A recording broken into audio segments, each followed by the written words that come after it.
జై భారత్ తెలియజేశాను. అందరికీ నమస్కారం అండి. ఇటీవల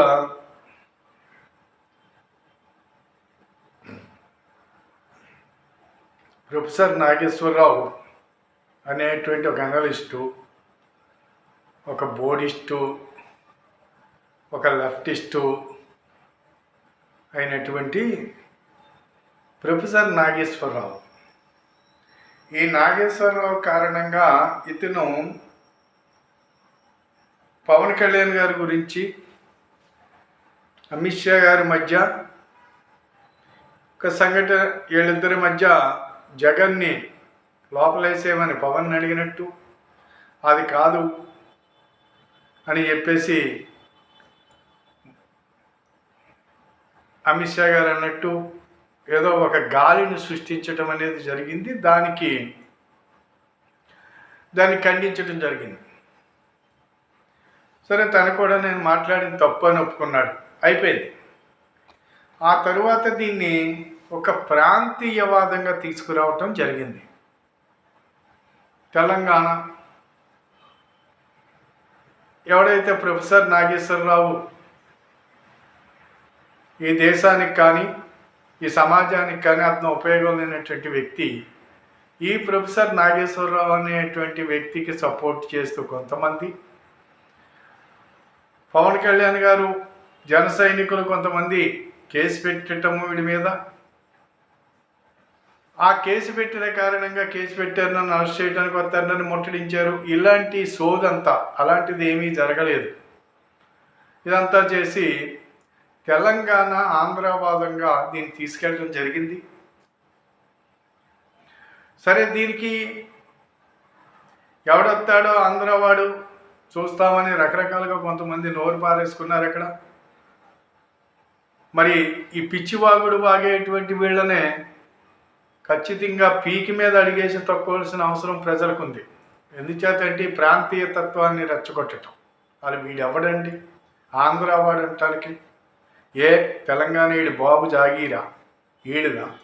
ఇలాగే చంద్రశేఖర్ అనే వ్యక్తి రెచ్చగొట్టి తెలంగాణని విడగొట్టాడు. రాజకీయంగా విడగొట్టారే తప్ప ప్రజల యొక్క కోరిక మేరకు ఇక్కడ జరగలేదండి. ఇదండి అక్కడ జరిగింది. సరే, ఇడిపోయింది. విడిపోయిన తర్వాత ఆంధ్ర వాళ్ళందరినీ తవిరి కొట్టేస్తానని చెప్పి అధికారంలోకి వచ్చాడు. ఎవరిని తవిరి కొడతాడండి? ఆంధ్ర వాళ్ళు ఏమన్నా తెలంగాణ దేశమా ఇటు తవిరి కొడతానికి? ఆ రకంగా రాజకీయం 10 సంవత్సరాలు తను ఏలేశాడు. ప్రాంతీయతత్వాన్ని రెచ్చగొడుతూ వాడి కుటుంబం అంతా దోచుకుని తెలంగాణని మామూలుగా బస్టు పట్టించినటువంటి వ్యక్తి చంద్రశేఖర్. కూతురు దోచుకుంది. కూతురు ఆడదయ్యుండి కూడా లెక్కర వ్యాపారం చేసింది, మామూలుగా చేయలేదు. ఇవన్నీ బయటకు వచ్చినాయి. నేను ఇక్కడికి తెలంగాణలో జరుగుతున్నటువంటి దోపిడీలకి కేంద్ర దర్యాప్తు సంస్థలు అడుగు పెట్టడానికి వీల్లేదు. ఇక సంబంధం ఏంటి? ఆడెవడో మోడీని తిట్టడం, ఈ చంద్రశేఖర్ అండ్ కో ఫ్యామిలీ తిట్టి ఈ దేశ ప్రధానమంత్రిని అగౌరవపరిచినటువంటి వ్యక్తి. నేను మోదీని తవిరి కొడతాను, నేను ప్రధానమంత్రి అవుతానని టీఆర్ఎస్ని బీఆర్ఎస్గా మార్చుకుని ప్రయాణం చేశాడు. దేశమంతా తిరిగాడు. ఇక్కడ ఓడిపోయింది. దేశంలో ఎక్కడ తిరిగి తానం లేదు, ఎక్కడ ఓడిపోయాడు. మరి దేశం అంతా ఎందుకు తిరిగావు నువ్వు? తెలంగాణలోకి ఎవరో రావటానికి ఇల్లు లేదు, గోబ్యాక్ అంటున్నావు. నువ్వు మాత్రం అన్ని రాష్ట్రాల్లో తిరిగేసి నువ్వు మామూలుగా నువ్వు రాజకీయం చేయొచ్చా? ఇలాంటి బుద్ధి లేనటువంటి వాగినటువంటి చంద్రశేఖర్ని చెప్పు తీసుకొట్టవలసిన అవసరం ఉంది కదా అక్కడ ఉన్న ప్రజలు. నువ్వు ఏ రకంగా మమ్మల్ని రెచ్చగొడుతున్నావు? నువ్వు వెళ్ళి మామూలుగా దేశం అంతా ఎలా తిరుగుతున్నావు అని ప్రజలు ప్రశ్నించాలి కదా. ఎవరి తప్పు ఇక్కడ? తెలంగాణ ఏంటి, ఆంధ్ర ఏంటి? తెలంగాణ ఏమన్నా భారతదేశంలో ఉందా లేకపోతే వేరే దేశంలో ఉందా? ప్రత్యేక దేశం కాదు కదా తెలంగాణ. మార్వాడీలు గోబ్యాక్ అంటారు, లేకపోతే ఆంధ్ర వాళ్ళు గోబ్యాక్ అంటారు. అసలు మీరు ఎవ్వరంటున్నారు గోబ్యాక్ అంటారు? ఈ రోజున చంద్రశేఖర్ కూతుర్ని చేసినటువంటి దౌర్భాగ్య దొంగతనాలు ఏవైతే కానివ్వండి, ఆమె చేసినటువంటి వ్యాపారాలు, లిక్కర్ వ్యాపారాలు, ఇలాంటి అనేక వ్యాపారాలు చేసి ఆమె దోచుకుంది.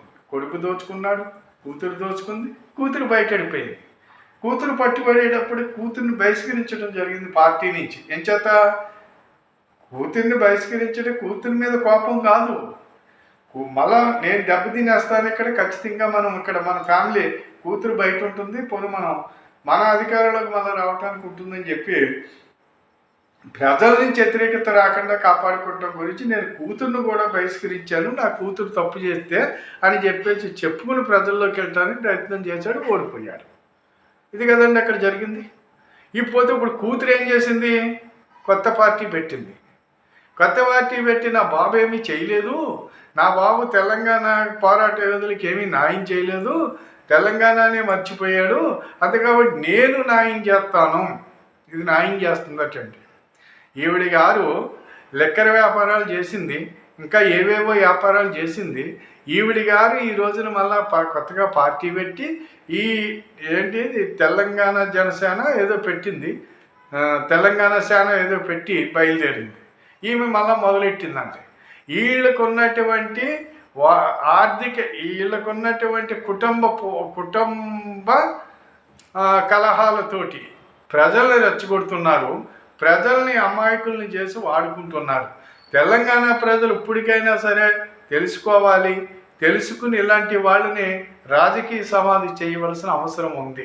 ఖచ్చితంగా వీళ్ళు ఎంత దోచుకున్నారో అంతా కూడా తిరిగి కట్టించుకోవాల్సిన అవసరం కూడా ప్రజలపైన ఉంది. ఇది ఆలోచించుకోండి ఒకసారి. ఎందుచేత అంటే వీళ్ళు దోపిడీలు, వీళ్ళ దొంగతనాలు అన్నీ ఇన్ని కాదండి. వీళ్ళ అధికారాన్ని అడ్డం పెట్టుకుని ఎన్ని చేయాలో అన్నీ చేశారు. కేంద్ర దర్యాప్తు సంస్థలు రానివ్వకుండా అడ్డం పట్టడం, వీళ్ళు దోచుకోవటం, ఇవన్నీ కూడా చేసినటువంటి పని ప్రజల్ని రెచ్చగొట్టడం. మాది, మా సంపద, మా ఆస్తి, మా ఇష్టం, నువ్వెవడం ఇక్కడికి రావటానికని చెప్పేసి మోదీ గారిని తిట్టడం, మోదీ గారిని మాట్లాడటానికి, అమిత్ షా గారిని మాట్లాడటానికి వీళ్ళకి ఏ రకమైన అర్హతలైనా ఉన్నాయా వీళ్ళకి? అదే కాబట్టి ఇష్టం వచ్చినట్టు ఆడిపోసుకున్నాడు, పోయి నాశనం అయిపోయాడు. నాశనం అయిపోయి ఈ రోజున మూల కూర్చున్నాడు. ఇదండి వీళ్ళు చేసేటువంటి దుర్మార్గమైనటువంటి పరిపాలనలో ప్రజల్ని వాడుకుంటున్నారు, ప్రజలు రెచ్చగొడుతున్నారు. ఇకపోతే ఈ రోజున పవన్ కళ్యాణ్ గారిని నువ్వెవడు ఇక్కడ రావటానికి, ఇక్కడ నిన్ను అధికారం పంచుకుంటే మేము ఊరుకుంటామని కాంగ్రెస్ వాళ్ళు, ఈ యొక్క టీఆర్ఎస్ వాళ్ళు వీళ్ళు ఇష్టం వచ్చినట్టు రెచ్చిపోతున్నారు. కాంగ్రెస్ వాళ్ళు నేను అడుగుతున్నాను, మీ పార్టీ ఎక్కడిది? ఇప్పుడు మీరు పోటీ చేయొచ్చా? మీ రాహుల్ గాంధీ వెళ్ళి కేరళలో పోటీ చేయొచ్చా? మామూలుగా మీ వాళ్ళు అక్కడక్కడ పోటీ చేయొచ్చా? ఢిల్లీ నుంచి వెళ్ళిపోయి ఎక్కడో ఉత్తరప్రదేశ్లో పోటీ చేయొచ్చా? ఏం చెబుతున్నారు? ఇక్కడ మామూలుగా భారతీయుడైనటువంటి పవన్ కళ్యాణ్ గారు వచ్చి పోటీ చేయకూడదా? ఎవరు చెప్పారు? ఏ రాజ్యాంగంలో రాసింది? మీ రాజ్యాంగంలో రాసిందా? ప్రొఫెసర్ కోదండరామం ఈయన గారు ఒక ప్రొఫెసర్. ఈయన ఏం మాట్లాడుతున్నాడంటే అసెంబ్లీని పంచుకోనివ్వం మేము. ఈడెవడైనా పంచుకోనివ్వటానికి? ఈడని ఎందుకు అంటున్నానంటే వీళ్ళందరూ కూడా ఈ దేశానికి చీడ పురుగులండి. వీళ్ళందరూ కూడా ప్రాంతీయతత్వాన్ని రెచ్చగొట్టి ప్రజల మధ్యన చిచ్చుపెడుతున్నారండి. వీళ్ళని గౌరవించవలసినటువంటి అవసరం లేదు. అంతే కాబట్టి ఈ ప్రొఫెసర్ ఒక ఇలాంటి వాగుడు వాగుతున్నాడండి. వీడికి బుర్ర లేదు కదండి, మరి ప్రొఫెసర్ ఎలాగవుతాడండి? ఇలాంటి వాళ్ళందరి దగ్గర చదువుకున్న పిల్లలే ఈ రోజు వికృతంగా తయారయ్యారు.